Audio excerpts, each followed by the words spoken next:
आसनसोल में बीती रात एक सड़क हादसे के बाद जबरदस्त हिंसा हुई। हादसे में एक युवक की मौत हो गई जबकि दूसरा युवक गंभीर रूप से जख्मी हो गया। इससे नाराज स्थानीय लोगों का गुस्सा फूट पड़ा। लोगों ने जमकर तोड़फोड़ की, कई बाइक तोड़ डाले। मौके पर पुलिस पहुंची तो वो भी भीड़ के गुस्से का शिकार हो गए। लोगों ने पुलिस की गाड़ी भी तोड़ डाली। काफी देर तक सड़क को लोगों ने जाम रखा। स्थानीय लोगों ने इस हादसे के लिए पुलिस को ही जिम्मेदार ठहराया। बोल रहा है कि पुलिस गाड़ी से ही एक्सीडेंट हुआ है। हाँ, और सोमो था, व्हाइट कलर का सोमो है, दुर्गापुर आसनसोल लिखा हुआ। वो स्पीड में गया एक बार, फिर एक बार राउंड किया, उसी में राउंड में ही मारते हुए निकल गया, सीधा एकदम चला गया। कोई बात नहीं सुना, ना कोई रिस्पॉन्स दिया। और प्लस क्या है कि सर को कम से कम सीसीटीवी अगर कैमरा दिखा देते तो इतना हंगामा नहीं होता। आपको बता दें कि कोलकाता के सॉल्ट लेक इलाके में मुख्यमंत्री ममता बनर्जी के भाई की कार हादसे का शिकार हो गई। गनीमत ये रही कि वो बाल बाल बच गए। बताया जा रहा है कि ब्रेक फेल होने की वजह से ये हादसा हुआ है। पुलिस ने टक्कर मारने वाली गाड़ी के ड्राइवर को हिरासत में ले लिया है। मेरठ में चेकिंग के दौरान बाइक रोके जाने पर बीजेपी कार्यकर्ताओं ने हंगामा शुरू कर दिया और देखते ही देखते सभी कार्यकर्ता धरने पर बैठ गए। बीजेपी कार्यकर्ताओं का आरोप था कि चौकी पर तैनात दारोगा ने उनसे बदसलूकी की है। इससे नाराज होकर वो सभी नारेबाजी करने लगे। पुलिस अधिकारियों ने चौकी पर पहुंचकर जैसे तैसे बीजेपी कार्यकर्ताओं को समझाया और भरोसा दिया कि जांच कर कार्रवाई की जाएगी। तब जाकर नाराज कार्यकर्ता वहां से उठे, उनका गुस्सा शांत हुआ। बीजेपी अध्यक्ष जेपी नड्डा ने बाबा विश्वनाथ के दरबार में हाजिरी लगाई। बाबा विश्वनाथ के दर्शन के बाद नड्डा ने काशी के कोतवाल भैरव बाबा के भी दर्शन किए।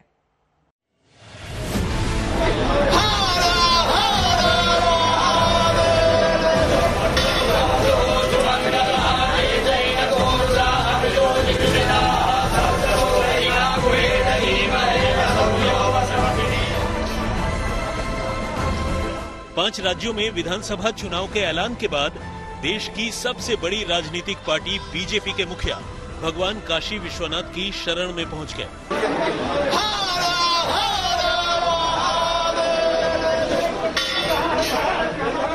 जेपी नड्डा दलबल के साथ बाबा विश्वनाथ मंदिर में पहुंचे थे, जहां उन्होंने बाबा का दुग्धाभिषेक और जलाभिषेक किया।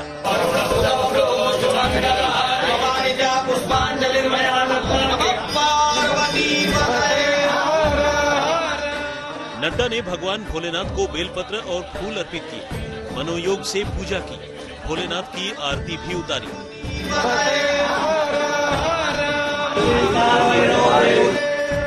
बाबा विश्वनाथ का आशीर्वाद लेने के बाद नड्डा ने काशी के कोतवाल काल भैरव के दरबार में पहुंचकर दर्शन किया।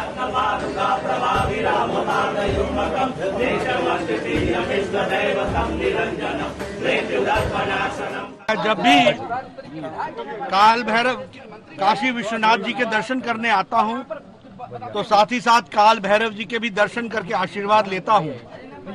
इस बार भी मुझे ये सौभाग्य मिला और मुझे आशीर्वाद काल भैरव जी का और पहले काशी विश्वनाथ जी का मिला है, जो मैं आशीर्वाद संजोकर सभी कार्यकर्ताओं के साथ, करोड़ों कार्यकर्ताओं के साथ भारत की सेवा में और आदरणीय प्रधानमंत्री श्री नरेंद्र मोदी जी के द्वारा जो नीतियां चल रही हैं उनको जन जन तक पहुंचाने का संकल्प लिया है। 2 दिन की काशी यात्रा पर आए जेपी नड्डा ने काल भैरव मंदिर के पास कचौरी और जलेबी का भी आनंद लिया। कुल्हड़ वाली चाय की चुस्की भी ली। काल भैरव जी के दर्शन के पश्चात और आशीर्वाद लेने के बाद यहाँ एक रस्म है कि प्रसाद के रूप में यहाँ की कचौड़ी लेते हैं, तो मुझे यहाँ वो भी लेने का सौभाग्य हमारे कार्यकर्ताओं ने दिया है। आनंद भी आया है और बनारस की जो रीति नीति और संस्कृति है उसमें मुझे समावेश करने का मौका मिला। पिछले 2 दिनों से बनारस में बीजेपी नेताओं का जमावड़ा हो रहा है। कल यूपी के मुख्यमंत्री योगी आदित्यनाथ वाराणसी पहुंचे थे। केंद्रीय मंत्री स्मृति ईरानी भी बनारस में थी और आज जेपी नड्डा ने बाबा विश्वनाथ के दरबार में हाजिरी लगाई। सतगुरु रविदास इससे पहले 27 फरवरी को कांग्रेस नेता प्रियंका गांधी वाड्रा रविदास जयंती के मौके पर वाराणसी पहुंची थी। प्रियंका ने संत रविदास मंदिर में उनकी मूर्ति के सामने हाथ जोड़े, माथा भी टेका। रविदासियों के सबसे पवित्र ग्रंथ गुरु रविदास अमृतवाणी ग्रंथ पर भी माल्यार्पण किया। संत शिरोमणि श्री रविदास महाराज जी की जयंती आप मना रहे हैं, इस बात पर मुझे बहुत खुशी हुई। उत्तर प्रदेश में विधानसभा चुनाव अभी साल भर बाद है। प्रियंका यूपी में अपनी सक्रियता बढ़ा रही हैं, लेकिन बीजेपी की तैयारी कांग्रेस से कई कदम आगे है। कार्यकर्ताओं से आला नेताओं की मुलाकातें शुरू हो चुकी हैं। पार्टी के नए नए दफ्तरों का उद्घाटन हो रहा है। वैसे भी बिहार विधानसभा चुनाव में बतौर बीजेपी अध्यक्ष अपना टेस्ट पास करने के बाद जेपी नड्डा की नजर अब 5 राज्यों के विधानसभा चुनावों पर है। लिहाजा मतदाताओं के साथ साथ बाबा विश्वनाथ का आशीर्वाद भी जरूरी है। ब्रिजेश कुमार के साथ रोशन जायसवाल, वाराणसी, आज तक।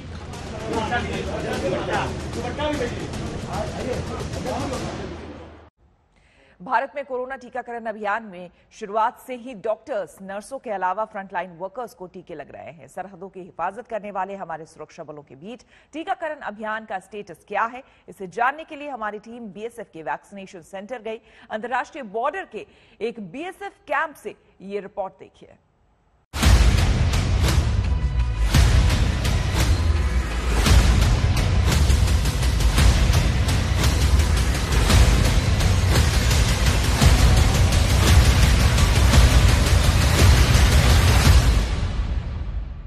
हमारे देश के वो जवान जो दिन रात दुश्मन के लिए वैक्सीन साबित होते हैं, उन जवानों की वैक्सीनेशन का इंतजाम कैसा है।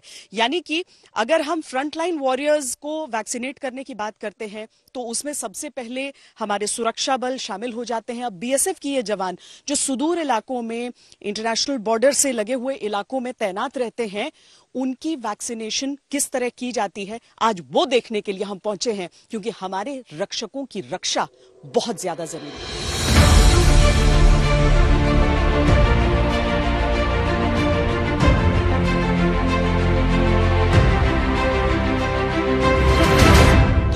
दूर दराज के इलाके, इंटरनेशनल बॉर्डर का पूरा इलाका, बीएसएफ के जवान यहां पर, लेकिन बहुत ही तेज रफ्तार से यहां पर वैक्सीनेशन हुआ है। और जो पहला डोज था सर, वो हम समझें कि लगभग सबको, चाहे उन्हें बीओपीज पे क्यों न रहना हो, लेकिन आप लोगों ने ये व्यवस्था कर ली थी। बिल्कुल, हमने पहले ही यहाँ पर जो लोकल प्राइमरी हेल्थ सेंटर था, जो कि यहाँ से तकरीबन 3-4 किलोमीटर दूर प्रगवाल में सिचुएटेड है, वहाँ पर डॉक्टर से बात करी थी, तो उन्होंने यहाँ पर अपना एक विशेष कैंप लगाया था और 2 दिन वो लोग यहाँ पर आए थे। डेली 300 के लगभग, डेली 300 को यहाँ पर लगा है। और अब सेकंड डोज की बारी होगी कि अब सेकंड डोज, हाँ, सेकंड डोज 28 डेज के बाद ही जो नेक्स्ट डोज लगनी है, हाँ, वो लगेगी। हाँ, उसके लिए सभी कार्मिकों के पास मैसेज आ गया है, उनके मोबाइल आ गया है यहाँ पर। और मैम यहाँ पर यानी कि सारी चीजें आप लोग इस बॉक्सेस में लेके, यानी जो सेंटर था वहां से आप इन आइसलाइन बॉक्सेस में लेकर? जी मैम। तो ये 72 घंटे तक रहता है? जी मैम। तो जिस रफ्तार से आप लोग कर रहे हैं वैक्सीनेशन यहाँ पर, उसके लिए काफी है? जी मैम।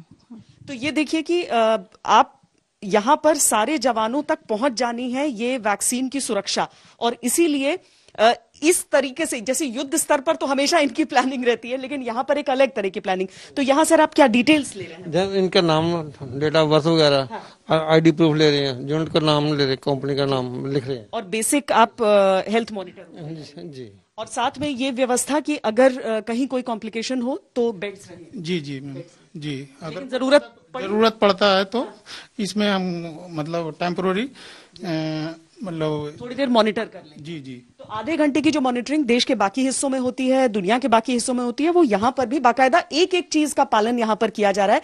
लेकिन फिटनेस ऐसी रहती है सर कि इसकी जरूरत नहीं पड़ती। बिल्कुल, आपने सही कहा। हमारे टोटल 780 लोगों को वैक्सीन लगा और उसमें किसी को भी कोई शिकायत नहीं रही। कुछ एक आध लोगों को थोड़ा सर दर्द का और पेट खराब की कंप्लेंट्स आए, तो वो यूनिट डॉक्टर ने उसको दवा दी और वो अगले दिन पूरी तरह से फिट हो गया। और वैक्सीन लगाने के साथ ड्यूटीज भी सबकी कायम रही। वैक्सीन लगते ही ड्यूटी। बिल्कुल, यहाँ पर बॉर्डर पे बिना ड्यूटी के आदमी रह ही नहीं सकता। है। और इसीलिए देखिए कि सरहदों की सुरक्षा करते हुए भी यहाँ पर एक एक व्यक्ति को वैक्सीन का उस चक्र की सुरक्षा मिले, उसे पूरी तरीके से निश्चित किया गया है। कैमरा पर्सन हितेश कुमार के साथ श्वेता सिंह, इंटरनेशनल बॉर्डर, आज तक। बंगाल में कुछ ही दिन में मतदान होने वाले हैं। उससे पहले कांग्रेस में अंदरूनी कलह शुरू हो गई है। पार्टी नेता आनंद शर्मा ने इंडियन सेक्युलर फ्रंट से कांग्रेस के तालमेल को लेकर अधीर रंजन चौधरी पर सवाल उठा दिए हैं। उधर अधीर रंजन ने भी आनंद शर्मा समेत कई नेताओं को एक साथ नसीहत दे दी है।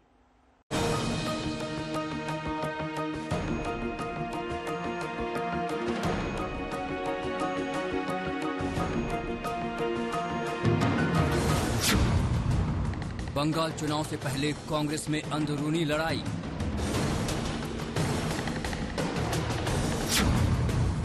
लेफ्ट आईएसएफ से गठजोड़ पर आनंद वर्सेस अधीर रंजन। मजबूत टीएमसी और दमदार बीजेपी से कैसे लड़ पाएगी कांग्रेस। बंगाल के सियासी समर में दुश्मन को पटखनी देने की लड़ाई तेज हो गई है, लेकिन कांग्रेस तो अपनी अंदरूनी कलह में उलझ गई है। आपसी विवाद के एक सिरे पर अधीर रंजन हैं, तो दूसरे सिरे पर आनंद शर्मा और गुलाम नबी आजाद जैसे नेता। अभी 2 दिन पहले ही कांग्रेस नेताओं ने लेफ्ट और बंगाल की नई पार्टी अब्बास सिद्दीकी की आईएसएफ के साथ मंच साझा किया था। यही तस्वीरें आनंद शर्मा को कांटे की तरह चुभ गई। पार्टी के अहम रणनीतिकारों में माने जाने वाले आनंद शर्मा ने बंगाल के पार्टी नेतृत्व और उनकी रणनीति पर ही सवाल उठा दिए। चुनावी तालमेल लेफ्ट तक तो ठीक था, क्योंकि पार्टी बंगाल में बीते वर्षों में भी लेफ्ट से दोस्ती निभा चुकी है। असल गुस्सा तो फुरफुरा शरीफ के अब्बास सिद्दीकी की पार्टी आईएसएफ से तालमेल को लेकर था। आनंद शर्मा ने ट्वीट कर अधीर रंजन को नसीहत दे डाली। उन्होंने कहा कि सांप्रदायिकता के खिलाफ लड़ाई में कांग्रेस चयनात्मक नहीं हो सकती। हमें सांप्रदायिकता के हर रूप से लड़ना है। पश्चिम बंगाल कांग्रेस अध्यक्ष की मौजूदगी और समर्थन पीड़ादायक और शर्मनाक है। उन्हें सफाई देनी चाहिए।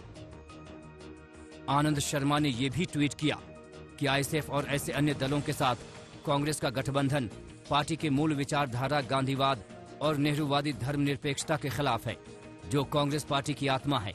इन मुद्दों को लेकर कांग्रेस कार्य समिति में चर्चा होनी चाहिए थी। जिस रैली का जिक्र कर आनंद शर्मा ने अधीर रंजन पर सवाल उठाए, उसका जवाब भी फौरन मिला। What I am doing, everybody is being communicated to my higher command. Is the CWC aware of it, sir? My leadership has been aware of it. सुना आपने। अधीर रंजन के मुताबिक बंगाल के सियासी गठजोड़ की पूरी जानकारी कांग्रेस हाईकमान को है, लेकिन सफाई के बाद आनंद शर्मा पर अधीर ने बड़ा हमला किया। लड़ाई का अगला दौर ट्विटर पर शुरू हुआ। उन्होंने ट्वीट कर कहा कि सीपीएम के नेतृत्व वाला मोर्चा बंगाल में धर्मनिरपेक्ष गठबंधन का नेतृत्व कर रहा है, जिसमें कांग्रेस एक अभिन्न अंग है। हम बीजेपी की सांप्रदायिक और विभाजनकारी राजनीति और एक निरंकुश शासन को हराने के लिए दृढ़ हैं। लेफ्ट मोर्चे को सांप्रदायिक कहने के पीछे आपका मकसद बीजेपी के एजेंडा का ध्रुवीकरण है। सिर्फ आनंद शर्मा ही क्यों, गुलाम नबी आजाद भी अधीर के निशाने पर आ गए। बंगाल कांग्रेस अध्यक्ष ने कहा कि जो लोग पार्टी को मजबूत करना चाहते हैं, वो 5 राज्यों में प्रचार करें, न कि बीजेपी को फायदा पहुंचाने के लिए बयान दे। वरिष्ठ कांग्रेसियों का एक गुट सिर्फ अपने फायदे के लिए मौका तलाशना बंद करे और प्रधानमंत्री की तारीफ कर वक्त जाया न करे। बंगाल में मतदान से ऐन पहले ऐसी कलह की उम्मीद कांग्रेस को नहीं रही होगी। पार्टी को इसका कितना खामियाजा भुगतना पड़ेगा, ये तो वक्त बताएगा, लेकिन बीजेपी के लिए कांग्रेस को घेरने का बड़ा मौका मिल गया है। दिल्ली से मौसमी सिंह के साथ इंद्रजीत कुंडू, कोलकाता, आज तक। इस बार ममता से ताज छीनकर सत्ता तक पहुंचने का ख्वाब देखने वाली बीजेपी को कांग्रेस की घेरेबंदी का मौका मिल गया है। इस मुद्दे पर अब राजनीति भी तेज हो गई है। ठीक है आनंद शर्मा जी, आपने जो ट्वीट किया और जो प्रश्न खड़े किए, वो तो सारी देश की जनता के सामने प्रश्न है।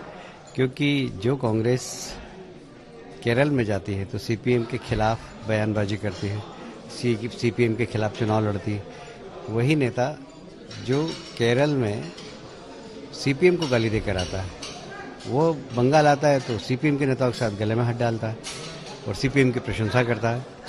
तो क्या आइडियोलॉजी है? आज मेरा ख्याल है कि कांग्रेस के नेता भी कंफ्यूज हैं और कार्यकर्ता भी कंफ्यूज है और समझ में नहीं आता कि कांग्रेस क्या संदेश देना चाहती है, क्या उनकी आइडियोलॉजी है। एक राजनीतिक पार्टी का ये भी कर्तव्य होता है कि ज्यादा से ज्यादा लोगों को, संगठनों को, संस्थानों को अपनी विचारधारा में तब्दील करें। भारतीय जनता पार्टी भी कोशिश करती है कि अच्छी से अच्छी भली संस्थाएं जो हैं वो सांप्रदायिक हो जाएं। हमारी कोशिश होनी चाहिए कि तमाम ऐसी संस्थाएं जो भूली भटकी हैं या दूसरी गलत विचारधारा में हैं वो अपना मत बदलें। तो क्या परिस्थिति है ये बंगाल कांग्रेस को देखना चाहिए। आनंद शर्मा जी की भी बात को ध्यान में रखना चाहिए कि केवल चुनाव के लिए हम किसी से गठजोड़ या गठबंधन नहीं करें, लेकिन अगर उनमें बदलाव आ रहा है और सिंसियर बदलाव आ रहा है तो फिर स्वागत योग्य कदम है। और अब बात बीजेपी के धुआंधार कैंपेन की। आज उत्तर प्रदेश के मुख्यमंत्री योगी आदित्यनाथ बंगाल दौरे पर हैं। वो मालदा में चुनावी रैली को संबोधित करेंगे। बीजेपी की रणनीति के नजरिए से योगी की रैली बेहद अहम मानी जा रही है। वंदे वंदे वंदे वंदे, जय श्री राम, जय श्री राम।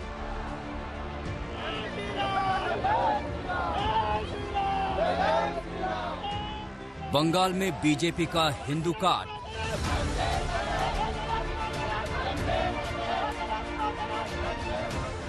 राम दुर्गा पर विवाद के बाद अब ध्रुवीकरण वाली नीति।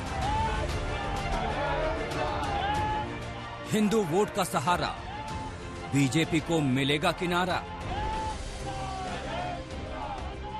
ऐसे ही सवालों का जवाब देने बंगाल दौरे पर पहुंच रहे हैं यूपी के मुख्यमंत्री योगी आदित्यनाथ। हिंदुत्ववादी छवि, वोटरों को लुभाने की बिल्कुल अलग शैली।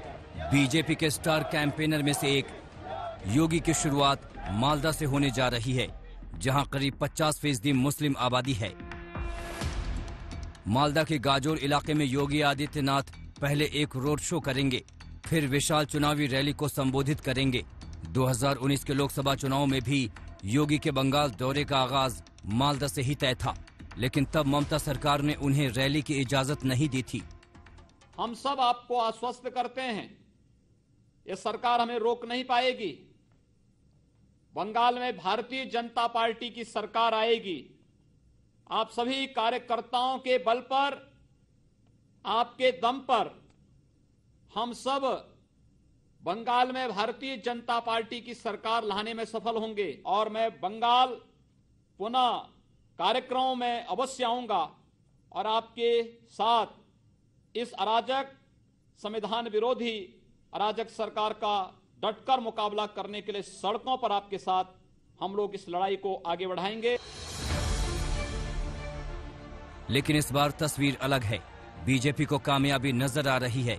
प्रधानमंत्री मोदी, गृह मंत्री अमित शाह और पार्टी के अन्य तमाम दिग्गज नेता ममता की घेरेबंदी के लिए रिंग में कूद चुके हैं।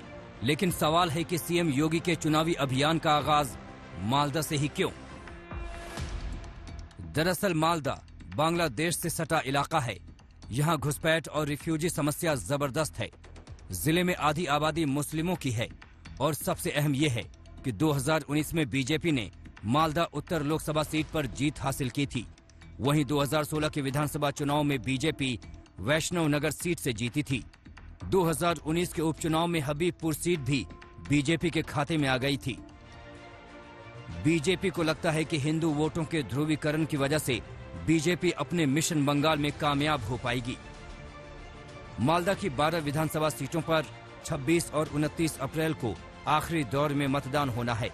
फिर भी मालदा से योगी की चुनावी सभा का आगाज बीजेपी की आक्रामक रणनीति की एक तस्वीर पेश कर रहा है। अनुपम मिश्रा, कोलकाता, आज तक।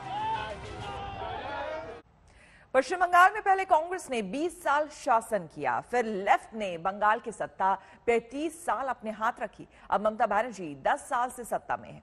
मतलब ये कि पश्चिम बंगाल में सत्ता हर 5 साल पर आसानी से नहीं बदल जाती। पश्चिम बंगाल में सत्ता तभी हाथ से जाती है जब जनता पूरी तरह बदलाव का मन बना ले। तो क्या इस बार बंगाल में बदलाव महिलाओं के वोटों से आएगा?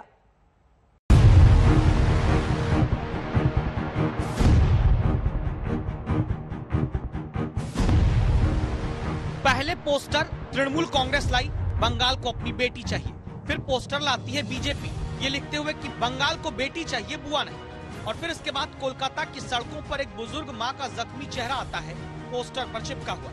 इसमें क्या लिखा है, पहले संवाददाता पॉलमी साहा आपको बताती है। इन्हीं की बांग्लार में नॉय, यानी क्या ये बंगाल की बेटी नहीं है? भाजपा ने पूरे शहर में, कलकत्ता शहर में ये सारे पोस्टर्स बिखेर दिए हैं शोभा मजुमदार की तस्वीरों के साथ। शोभा मजुमदार एक 85 साल की बूढ़ी महिला है जिनके बेटे भाजपा के कार्यकर्ता है गोपाल मजुमदार। अब दोनों का इल्जाम है कि शनिवार की रात को तृणमूल कार्यकर्ताओं ने उनके घर में घुसकर उनसे बदसलूकी की, उनसे मारपीट भी की, एक बूढ़ी महिला को मारा। पुलिस इस मामले की जांच कर रही है। तो क्या पश्चिम बंगाल में सत्ता दिलाने वाली महिला वोटर की ताकत को ध्यान में रखते हुए ही ये पोस्टर वार आगे बढ़ रही है? इस वजह को आप सरल शब्दों में आंकड़ों के साथ जाने उससे पहले देखिए, यह है उत्तरी दमदम में 85 साल की बुजुर्ग शोभा मजुमदार, जिनके घर पर बीजेपी के तमाम नेता पहुंचते हैं। आरोप है शोभा मजुमदार की बीजेपी कार्यकर्ता बेटे गोपाल पर कुछ लोगों ने हमला किया, जिसमें मां शोभा को भी नहीं छोड़ा गया। गोपाल ने टीएमसी कार्यकर्ताओं पर इस पिटाई का आरोप लगाया। কারা এসেছিল মাসিমা? ওই তৃণমূলের লোকেরা। কি এসে কি বলেছে? ওরা আমাকে মেরেছে, আমি কথা তো বলতে পারি না। আমাকে মেরেছে, আমার ছেলেকে মেরেছে। আমি তখন চিৎকার দিয়েছি আমার ছেলের গায়ে হাত দেবে না, তাও ওরা মেরেছে। अब दो तरह का मुद्दा पश्चिम बंगाल की राजनीति में चल रहा है। एक तरफ बीजेपी थाने पर प्रदर्शन करती है, पोस्टर लगाती है, और दूसरी तरफ टीएमसी दावा करती है कि घरेलू झगड़े में बुजुर्ग शोभा को चोट लगी। हम ये मान सकते हैं कि ठीक है, फिर भी कार्यकर्ता के ऊपर हमला किए हो, लेकिन उसका माताजी को मारते हो। 80 साल की एक माताजी बूढ़ी एकदम, उसको कैसे बुरी तरह मारे हैं। ये कहाँ का संस्कृति है? संस्कृति करके ममता बनर्जी चिल्लाती है। क्या दल अब चला रही है? क्रिमिनल्स और रेपिस्ट और मर्डरर का दल है एक। खामाखा बीजेपी वालों को दिमागी खराब हो गया है। ये माँ बेटा भाइयों के झगड़ा है, ये अंदरूनी मामला है, घर के मामला है। इसमें पार्टी को घसीटना ये शोभा नहीं देता है। जो बीजेपी कर रहा है वो अपने पैर पे कुल्हाड़ी मार रहा है। जैसे बिना हवा चले पत्ता नहीं हिलता, ठीक उसी तरह राजनीति में नफा नुकसान देखे बिना मुद्दे नहीं छुए जाते। महिलाओं का मुद्दा पश्चिम बंगाल की सियासत में प्रमुखता से उठाए जाने के पीछे महिला वोटर की ताकत है। पश्चिम बंगाल में महिला वोटर 49% है। दावा है 7 करोड़ 20 लाख वोटर में से 3 करोड़ 50 लाख महिलाएं हैं। महिला मतदाता ही अब तक ममता बनर्जी के लिए सत्ता की ताकत कैसे बनती रही, इसका भी हिसाब जानिए। पश्चिम बंगाल में पिछले 2 चुनाव से महिलाओं का मतदान कुल मतदान के मुकाबले ज्यादा होता है। 2011 में 84% से ज्यादा महिलाओं ने वोट दिया तो ममता बनर्जी 184 सीटें जीत कर आई थी, और 2016 में भी 82% कुल मतदान के मुकाबले 83% महिलाओं ने आगे आकर वोट डाला, और इस चुनाव में ममता की सीट का आंकड़ा 200 के पार था। महिलाओं का वोट इसीलिए 2021 में भी सत्ता का फैसला करने वाला माना जा रहा है, जहां टीएमसी और बीजेपी के बीच अब बेटी के सम्मान में सियासत मैदान में हो रही है।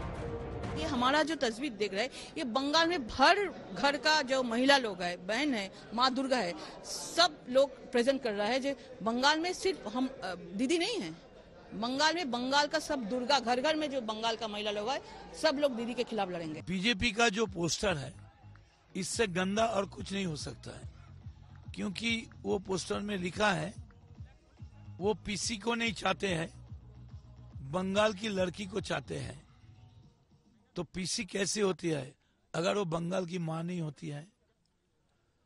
तो ये बंगाल को जो मां है, बंगाल की जो जनाना है, हमारी अम्मा है, मां है, सबको अपमान किया। क्योंकि ममता बनर्जी पीसी है तो सही, लेकिन किसी का तो बेटी है। बेटियों का मुद्दा सिर्फ सत्ता की लड़ाई का हथियार न रह जाए, दस्तक इसीलिए जरूरी है क्योंकि राजनीतिक हत्याओं के मामले में देश में नंबर 1 पश्चिम बंगाल, महिलाओं से अपराध के मामले में भारत में 3रे नंबर पर है। पॉलमी साहा और प्रेमा राजाराम के साथ इंद्रजीत कुंडू, कोलकाता आज तक।